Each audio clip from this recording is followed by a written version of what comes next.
this comes as no surprise.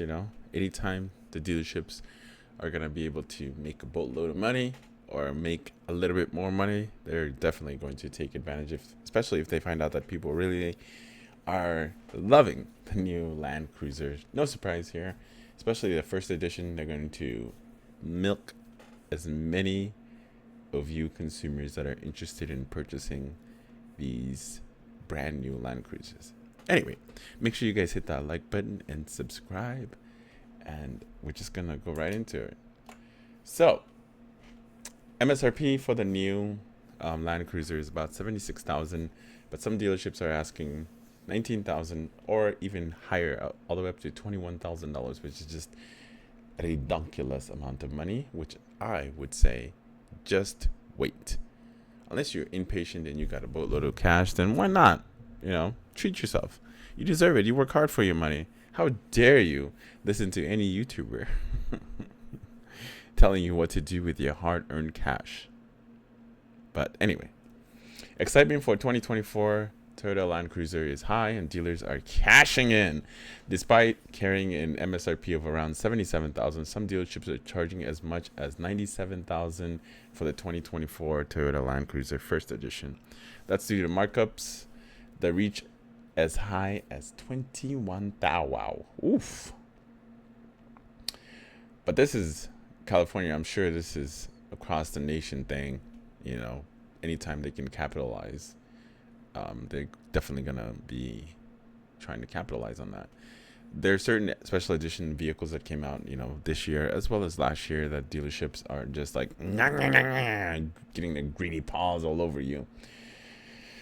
Anyways, for instance, Mata Toyota in Sacramento, California is offering a pair of 2024 Land Cruiser First Editions with selling price of $91,295 and $91,645. Those are eye-watering prices that come as a result of dealer adjustments.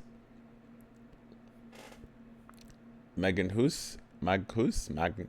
say that damn name. Toyota of Palo Alto lists a pair of Land Cruiser First Edition at $93,304 and $92,473, despite the fact that their MSRPs are $77,305. The reason for premium is a dealer adjustment. Here we go. Here's another one. What's this?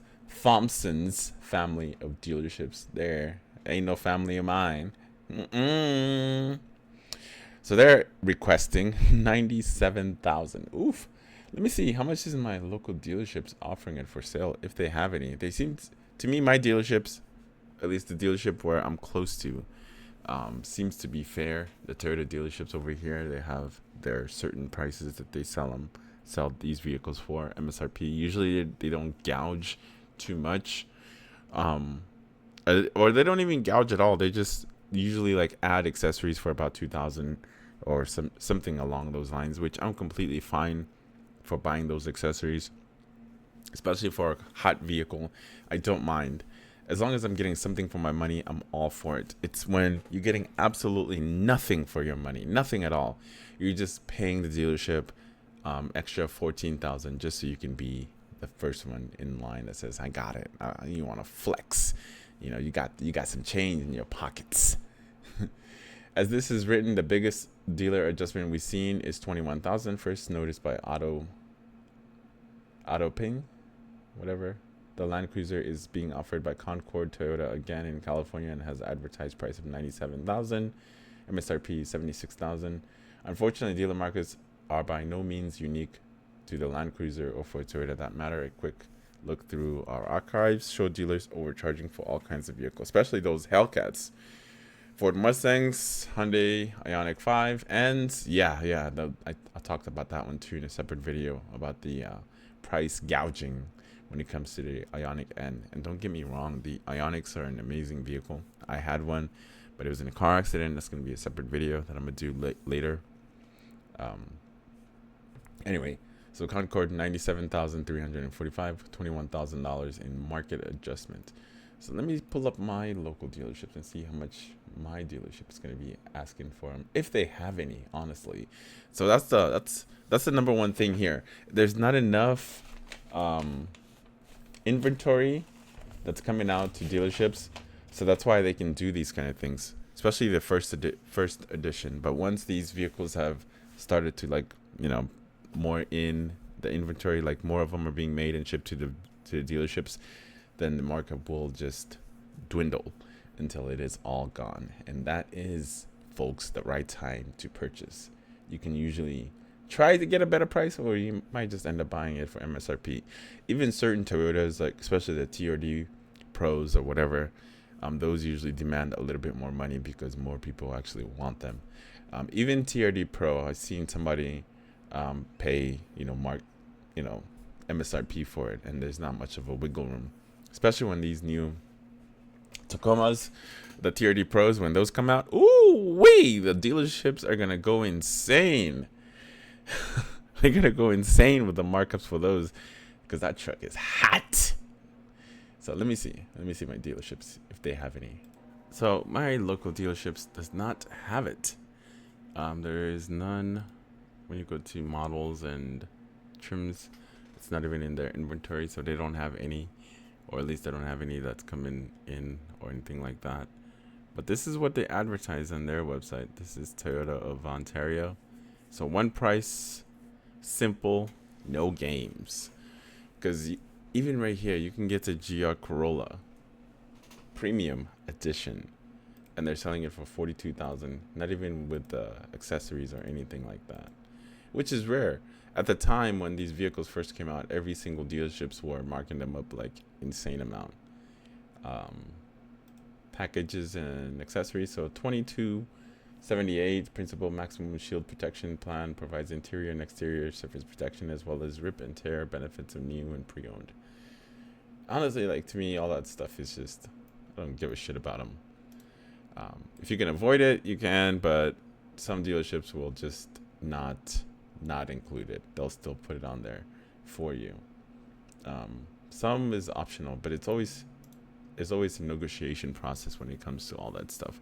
So even the brand new Tacomas even the the TRD Sport or any of these other Toyotas. Let me see. Show trim 9.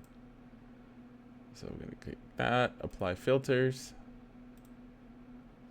So even these are, it's priced correctly. But it's been a minute since I've been to a dealership. Maybe I might do a visit and seeing if they're actually charging these particular prices. Most of the time, honestly, like, the prices you see online is very reflective on what they're selling it for. One simple price. They were the only one that I know of that weren't charging a markup on their vehicles when everybody else was, going crazy for these markup. Let's see. What about the 4Runner? TRD Off-Road. Oops. So same price. And then if they had like accessories or whatever, they would put it on here.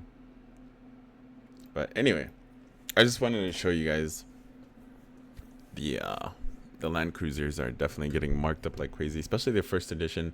But like I said, you can just wait it out and you'll still get your Land Cruiser without certain bells and whistles. But who really cares? As long as you're getting the same experience, whether you're going off-road, on-road, wherever you're going, you're going to get the same experience. There's no difference there. The engine and transmission, everything else is the same. That's what matters to me. Everything else is just aesthetic and features, and maybe like different color, exclusive color for first editions or something along those lines. It's not like a need to have, it's a want to have. And 21,000 does not justify it. After, like, as soon as you drive off the lot, that vehicle isn't worth nothing. You lose like 10 or 25% of the value of the vehicle just by driving it off the lot. So there you go. When you're already underwater by 21 grand. And by the time you're financing it, you're paying like $120,000 or $115,000 for a fucking Land Cruiser, which is just insane. $77,000. I thought that was a really nice price for them to put it at, but 21 G's on top, nah, that's a hard pass for me. But if you got it like that, hey, do you, man? You don't need me to tell you what to do with your hard-earned money. Do you? Go buy it. I don't give a fuck, because I'm not really interested in purchasing one. So you are hurting everybody else that are interested in the vehicle, because then it keeps the dealerships to have their high prices. But let's go to cars.com and see if we can see any other ones, because sometimes those prices are a lie that they advertise. As soon as you contact them, then they're going to be like, oh no, this is what we're selling it for. Let's go ahead and add another 15-20 on top. That's when you get the real price. You don't get the real price when they advertise it in certain websites like Auto Guide or Auto Trader or cars.com or any of these other third-party websites that put up their cars or advertising their vehicles for sale. So let's go see if there's any other dealerships that's charging that amount of money for their vehicles. All right, so here we are. So we found one for $84,000, which is a little less. Then you have Concord charging what, 21,000, 97, 92. What else? These are all first editions, by the way. So 85,000, that's not a bad price, but Philadelphia. Hey, San Jose, 10 G's on top. Let's go. Pay up, sucker. No, hold on. Let me see. This one is, yeah, 7,084. But all the other ones are 90, 88, 86, 83. But these are already sold. It says reserved. 83,000 first edition. So I don't even know how real this is. This is probably not even real. As soon as you contact them, they'll give you the real price, honestly. But this one could possibly be real. This is from New Jersey, though. They could have taken a better picture, though. Whoever did that did a really shitty job. I think they probably took a photo of the photo from the screen and then posted it. And dude. Anyway, I don't want to keep you guys up. As always, make sure to like and subscribe if you haven't done so already. And I'll see you in the next one.